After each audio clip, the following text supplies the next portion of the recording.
Alors, entrons dans le vif du sujet. Les récits du Nouveau Testament débutent par un rêve, celui de Joseph dans l'Évangile selon Matthieu. Ce rêve est suivi peu après de plusieurs autres, par exemple celui des mages, celui de la femme de Pilate, en passant le seul rêve d'une femme qui soit rapporté dans toute la littérature biblique. Alors, le rêve de la femme de Pilate, celui de Paul, de l'homme macédonien, dans les Actes des Apôtres.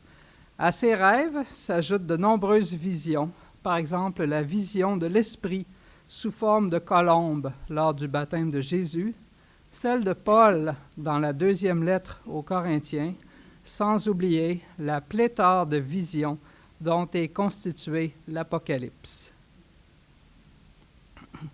Cette abondance de rêves et de visions dans le Nouveau Testament remplit en quelque sorte la promesse faite par le prophète Joël, rappelée par Pierre lors du discours de la Pentecôte. Je ne veux pas transformer ça en exercice d'optométrie ici, en vous demandant si vous pouvez lire la ligne du bas, mais je vais citer. Alors, début de la citation. « Il se fera dans les derniers jours, dit le Seigneur, que je répandrai mon esprit sur toute chair. Alors vos fils et vos filles prophétiseront. Vos jeunes gens auront des visions et vos vieillards des songes. » Fin de la citation. L'autobiographie de Marie Guyard de l'Incarnation que j'ai utilisée, basée sur le manuscrit de Trois-Rivières plutôt que sur l'édition de Claude Martin, débute elle aussi par un rêve. Comme dans les cas des récits du Nouveau Testament, rêves et visions émaillent la suite du récit de la vie de Marie. En fait, des 68 sections que compte cette édition, 11 sections racontent ou font allusion à des rêves, à des visions ou à une quelconque expérience mystique. Il s'agit d'un ratio d'à peu près une section sur 7, l'équivalent d'à peu près 16 %. Cette présentation fera une corrélation entre une sélection de rêves et de visions présents dans l'autobiographie de Marie et une sélection de rêves et de visions présents dans le Nouveau Testament. Alors, c'est mon ordinateur qui me dit que je devrais faire une mise à jour.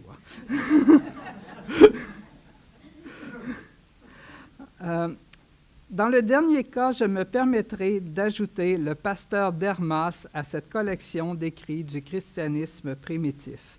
Le pasteur d'Hermas est un texte du début du IIe siècle. Il fut donc rédigé à la même époque que les écrits les plus tardifs du Nouveau Testament. Certains l'ont d'ailleurs inclus dans le Nouveau Testament, comme l'indique sa présence dans un manuscrit majeur de la Bible datant du IVe siècle. Le pari que je fais avec cette corrélation est que ces textes du christianisme ancien illuminent certains aspects de l'autobiographie de Marie et que ceux-ci illuminent à leur tour quelques aspects des récits du Nouveau Testament. Avec ces corrélations, j'espère vous montrer que, comme dans le cas des personnages du Nouveau Testament et du pasteur d'Hermas, les rêves et visions de Marie Guyard jouent un rôle capital dans la direction que prend sa vie. À la différence des personnages du Nouveau Testament, Marie, comme Hermas dans l'œuvre éponyme, est toutefois explicite sur l'aspect émotionnel des visions et rêves qui affectent la conduite de sa vie.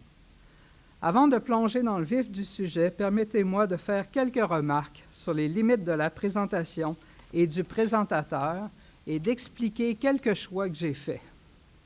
D'abord, sur les limites du présentateur. Mon champ d'étude concerne les textes du Nouveau Testament et de la littérature chrétienne du IIe siècle. Même si j'ai pris plusieurs cours en spiritualité lors de mes études à Laval, j'en connais seulement assez sur l'œuvre de Marie de l'Incarnation pour être dangereux.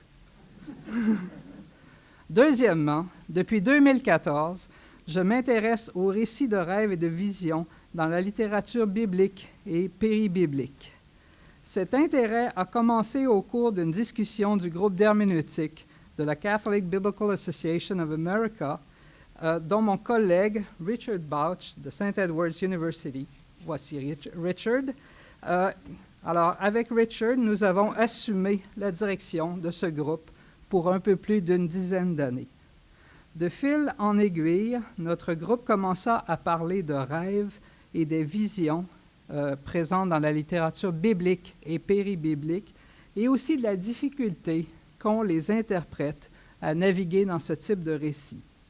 À la fin de la discussion, le groupe résolut d'allouer les rencontres des 3 années suivantes à ce sujet. Comme dans la plupart des cas dans nos domaines d'études, le résultat de ces discussions est de générer peu de réponses et beaucoup de nouvelles questions. Laissez-moi mentionner quelques-uns des fruits de ces discussions.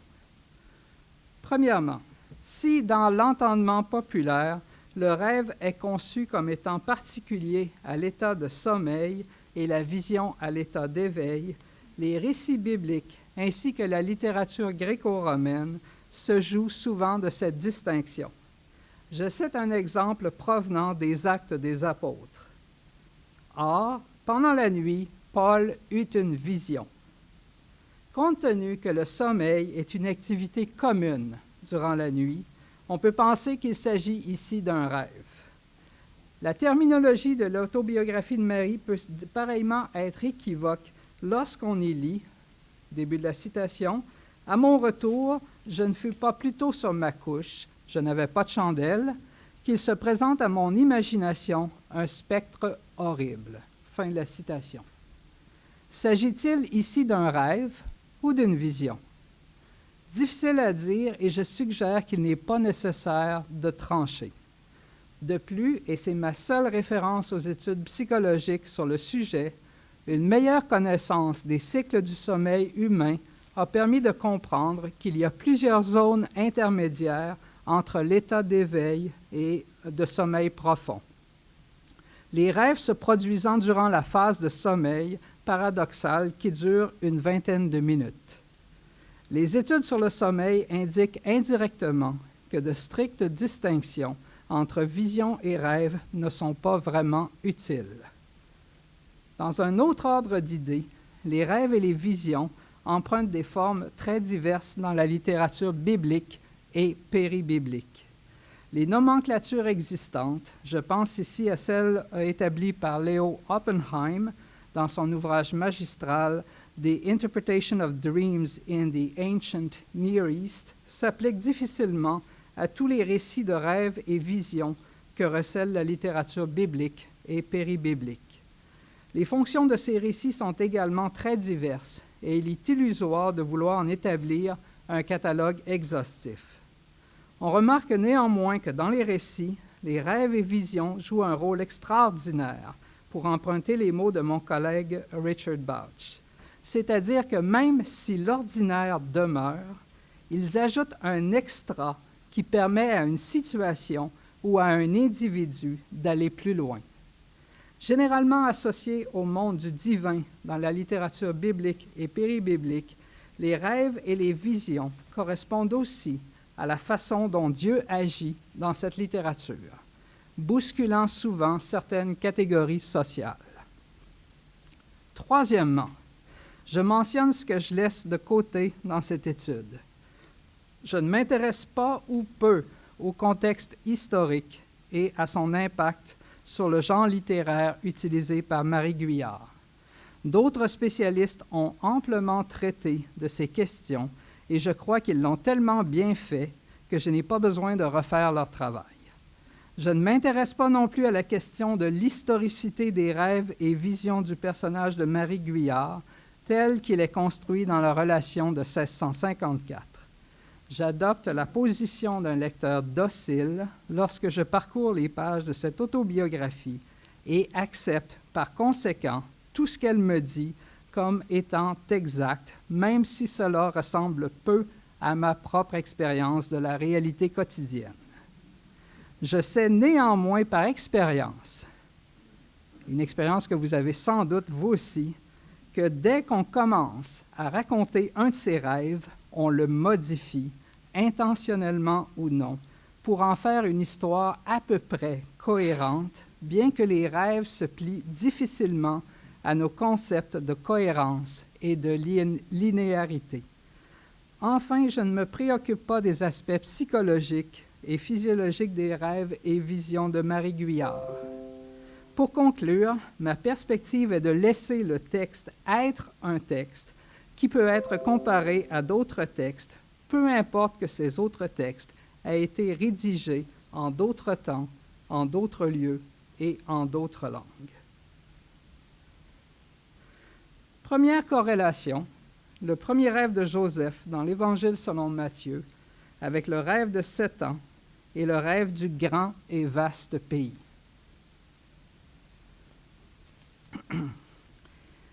Immédiatement après avoir donné la généalogie de Jésus, l'Évangile selon Matthieu entreprend de raconter sa naissance. Début de la citation. Marie, sa mère, était fiancée à Joseph. Or, avant qu'ils eussent mené vie commune, elle se trouva enceinte par le fait de l'Esprit Saint. Joseph, son mari, qui était un homme juste et ne voulait pas la dénoncer publiquement, résolut de la répudier sans bruit. Fin de la citation. En prenant la décision d'annuler ses fiançailles avec Marie, Joseph prend une décision normale, parfaitement en accord avec la Torah. En le qualifiant de juste, le texte signifie en effet qu'il est un bon juif, respectueux de la Torah. La Torah permet justement de rompre les fiançailles dans un tel cas. En faisant autrement, Joseph irait à l'encontre de cette pratique légale. L'Évangile montre aussi que Joseph fait preuve d'humanité.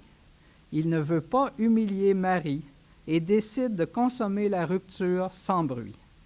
En fait, selon le livre du Deutéronome, une dénonciation publique pourrait mener à la lapidation de Marie. Si nous ne connaissions pas la suite du récit et qu'on nous demandait de le compléter à partir des informations disponibles jusqu'à maintenant, nous pourrions spéculer qu'après cette rupture, Marie donnera naissance à un enfant illégitime. Marie et Jésus seront par la suite dans une situation sociale délicate, à moins qu'ils ne meurent prématurément. Joseph, de son côté, se sera vraisemblablement mis en quête d'une autre fiancée. Il est difficile d'imaginer à quoi ressemblerait l'Évangile selon Matthieu s'il devait mettre en scène un enfant illégitime d'une mère non mariée. C'est ici qu'intervient le rêve qui va changer la trajectoire que les événements sont en train de prendre. Début de la citation. Alors qu'il avait formé ce dessein, voici que l'ange du Seigneur lui apparut en songe et lui dit, « Joseph, fils de David, ne crains pas de prendre chez toi Marie ta femme, car ce qui a été engendré en elle vient de l'Esprit Saint. Elle enfantera un fils, et tu l'appelleras du nom de Jésus, car c'est lui qui sauvera son peuple de ses péchés. » Fin de la citation. L'élément visuel du rêve de Joseph est réduit au minimum. L'ange donne simplement une directive à Joseph, qui n'a nul besoin de discerner quel peut être le message du rêve. Le texte donne l'impression qu'à son réveil, Joseph applique immédiatement cette directive. Dans le cas présent, le rêve de Joseph transmet un message en provenance du divin qui autorise à dévier d'une certaine pratique sociale. Le rêve ici autorise à dévier d'une certaine pratique sociale. Fort de l'assentiment de Dieu, Joseph n'a donc pas à craindre d'être considéré comme délinquant. De ce premier rêve de l'Évangile, selon Matthieu, je retiens donc 2 aspects. Ce rêve change la trajectoire que prenaient les événements et donne la permission de passer outre certaines normes sociales. Ces 2 aspects sont pertinents lorsqu'on examine le rêve qu'a Marie aux environs de 7 ans et celui du grand et vaste pays, qu'elle fera à Tours une fois Ursuline. Du rêve des 7 ans, Marie conclut que son effet fut de lui donner un penchant pour le bien. Rien n'indique que sans ce rêve, Marie serait devenue une personne malfaisante. Mais il est significatif qu'elle considère que ce rêve l'ait définitivement orientée vers le bien aussitôt dans sa vie et que sa narration, comme celui du premier rêve de l'Évangile selon Matthieu, serve de point de départ à l'autobiographie. De façon similaire, le rêve du grand et vaste pays, à la section 37 de la relation, donne l'impression d'avoir donné une autre direction à la vie de Marie. Ursuline au monastère de Tours. N'eût été de ce rêve, on peut imaginer Marie passant le reste de ses jours au monastère de sa ville natale. C'est à partir de ce rêve que les choses vont se mettre progressivement en place pour son départ vers le Canada. Comme c'est le cas du rêve de Joseph, le rêve du grand et vaste pays, et plus particulièrement son interprétation, autorise Marie à se voir ailleurs qu'au monastère de Tours, dans un pays où la présence des femmes n'est pas quelque chose qui va de soi. Je note ici qu'à la différence du rêve de Joseph, Marie note l'émotion produite par ses rêves. Dans le cas du rêve des 7 ans, elle mentionne le ravissement que son cœur en ressentit. Concluant le rêve du grand et vaste pays, elle écrit, début de la citation, « Je me réveillai, portant en mon cœur une paix et douceur extraordinaires, qui me dura quelques jours, m'unissant à notre Seigneur et à l'amour de la très sainte Vierge. Je ne savais néanmoins ce que voulait dire ce qui s'était passé et qui m'avait laissé une si grande impression et de tels effets en mon âme. Le tout était un grand secret pour moi. » Fin de la citation. Rien de tel avec Joseph. Le récit ne mentionne aucune émotion provoquée par le rêve. Il est vrai qu'à l'époque de Marie s'est développé dans le catholicisme ce que Christer Stendhal a appelé la conscience introspective occidentale, un phénomène que ne manifestent pas les personnages du Nouveau Testament, bien que quelques versets plus loin en Matthieu, le texte mentionne qu'Hérode est troublé par la question des mages concernant le lieu où se trouve le roi des Juifs qui vient de naître. On est toutefois loin d'un examen introspectif des émotions d'Hérode.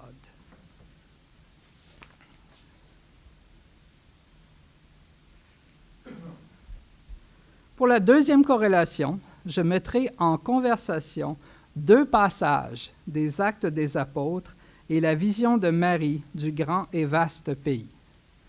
Le premier passage est le rêve de Paul d'un homme macédonien, ainsi que son interprétation. Hop, je suis une diapo derrière, voilà. Dans le récit, ce rêve se produit peu après la rupture avec Barnabé, qui avait été son compagnon pendant un bon moment. C'est aussi la première fois que la narration se fait à la première personne du pluriel dans les actes, peut-être pour accentuer que Paul est toujours membre d'une équipe, malgré le départ de Barnabé. Début de la citation. « Or, pendant la nuit, Paul eut une vision. Un Macédonien était là, debout, qui lui adressait cette prière. « Passe en Macédoine, viens à notre secours. » Aussitôt, après cette vision, nous cherchâmes à partir pour la Macédoine, persuadés que Dieu nous appelait à y porter la bonne nouvelle. Fin de la citation. Vous voyez peut-être l'image sur le côté. Il est probable que vous ne puissiez lire ce qui est écrit. Il s'agit du premier sceau de la colonie du Massachusetts au 17e siècle. Elle représente un autochtone tel qu'on se le représentait à l'époque. Et l'autochtone, de façon très intéressante, cite Actes, chapitre 16, verset 10. L'autochtone, dans le petit phylactère, dit « Viens nous aider, come and help us ». Il y aurait beaucoup de choses à dire sur cette image-là du point de vue des recherches sur la colonisation. Peut-être aurons-nous le temps d'en parler pendant les échanges. Le rêve de Paul se produit à Troas, en Asie mineure. On l'appelle à se rendre en Macédoine, ce qui implique une traversée par bateau. C'est l'interprétation hâtive de ce rêve qui attire cependant mon attention. En effet, le texte donne l'impression que peu de temps s'écoule entre le rêve et son interprétation. Qui plus est, dans l'Évangile selon Luc et les Actes des Apôtres, les messagers divins sont normalement des anges plutôt que des êtres humains. Enfin, on interprète le secours demandé par l'homme macédonien comme une demande pour recevoir la bonne nouvelle. Cet épisode ne mentionne aucun temps de discernement pour interpréter le rêve. Se peut-il qu'il n'en ait pas compris le sens? Ce n'est pas le cas de la vision qu'avait eue Pierre quelques chapitres plus tôt. Vers midi, après être monté sur la terrasse de la maison où il loge pour prier, Pierre a la vision d'une grande nappe qui descend vers lui. Dans cette nappe se trouvent toutes sortes d'animaux. Une voix lui dit « Immole et mange ». Pierre résiste à cette demande en répliquant qu'il n'a jamais rien mangé de commun ni d'impur. La scène se répète 3 fois et Pierre fait la même réponse. À ce moment, les envoyés du centurion Corneille arrivent pour ramener Pierre avec eux. Dans une vision précédente, un ange avait ordonné à Corneille d'aller quérir Pierre sans lui en expliquer la raison. Pierre se met donc en route avec les émissaires de Corneille, ignorant la signification de sa vision. Il s'agit d'un scénario où Corneille et Pierre ont besoin l'un de l'autre pour comprendre le sens de leur vision respective. En arrivant chez Corneille, Pierre déclare que Dieu lui a montré qu'il ne faut considérer personne comme commun ou impur. Encore une fois, la vision de Pierre concernait des animaux et non des êtres humains. Comment en est-il venu à comprendre qu'elle s'applique à des êtres humains? Le récit ne le dit pas. Pierre a toutefois eu le temps de discerner le sens de sa vision en cheminant pendant 2 jours avec les envoyés de Corneille. Dans l'autobiographie, à la fin du récit de la vision du grand et vaste pays, Marie avoue qu'elle ne savait pas ce que voulait dire cette vision. Avec le temps, à l'aide de son directeur spirituel et d'une autre vision, elle a progressivement compris ce que ce rêve pouvait signifier. À la différence de Paul et de ses compagnons, elle n'a pas immédiatement tiré des conclusions au sujet du sens de ce rêve, ni ne s'est-elle mise en route comme eux. L'arrivée de Paul et de ses compagnons en Macédoine réservait quelques surprises quand on retourne au rêve de l'homme macédonien. Un homme macédonien avait appelé Paul à l'aide. C'est plutôt une femme d'affaires, Lydie, originaire de la région qu'il venait juste de quitter, qu'il rencontre à leur arrivée. Elle connaît déjà quelque chose du Dieu que Paul annonce, et c'est plutôt elle qui va aider Paul et ses compagnons en leur offrant gîte et couvert. De la même manière, le Canada réservait bien des surprises à Marie et l'aide ne se donnait pas à sens unique. Pour conclure cette deuxième corrélation, j'insiste sur la période de discernement qui suit la vision présente chez Pierre et Marie pour comprendre le sens d'une vision et sur la différence entre la situation décrite dans la vision et la réalité du terrain. Je note aussi que ces 2 épisodes des Actes des Apôtres ne disent rien ou à peu près rien de l'impact émotionnel qu'elles ont sur les personnages. Pierre est simplement perplexe, alors que l'autobiographie de Marie est explicite à ce sujet. Troisième corrélation, la vision de la construction de la tour et de Hermas et la vision des croix de Marie. Dans le dernier tiers de son autobiographie, Marie raconte ce qu'elle qualifie d'occupation imaginaire. Il lui semblait être dans une rue ou ville toute neuve où elle voyait un grand bâtiment. De tous les rêves et visions racontés dans l'autobiographie, c'est cet épisode qui ressemble le plus à de la littérature onirique, où les éléments changent de forme ou d'identité. En effet, en y regardant de près, Marie s'aperçoit que l'édifice était construit avec des personnages crucifiés qui tenaient toute une croix. Marie commente qu'elle trouvait cette vue si belle et ravissante qu'elle ne pouvait en détourner son regard et conclut que cette expérience a fait une grande impression sur son esprit et lui a procuré un amour de la croix qui a perduré. Me tournant vers le pasteur d'Hermas, je remarque qu'Hermas a une vision comparable, 2 fois plutôt qu'une. Il s'agit de la construction d'une tour qui se trouve à être l'église, dont les pierres sont sélectionnées ou rejetées une à une d'après leur aspect. Les pierres symbolisent les membres de l'Église. Certaines pierres ont besoin d'être taillées ou être examinées à nouveau pour faire partie de la construction. Hermas raconte en effet de telles visions dans le menu détail, capable de lasser le lecteur le mieux disposé. À chaque fois, un personnage de la vision l'aide à interpréter ce qui se déroule sous ses yeux.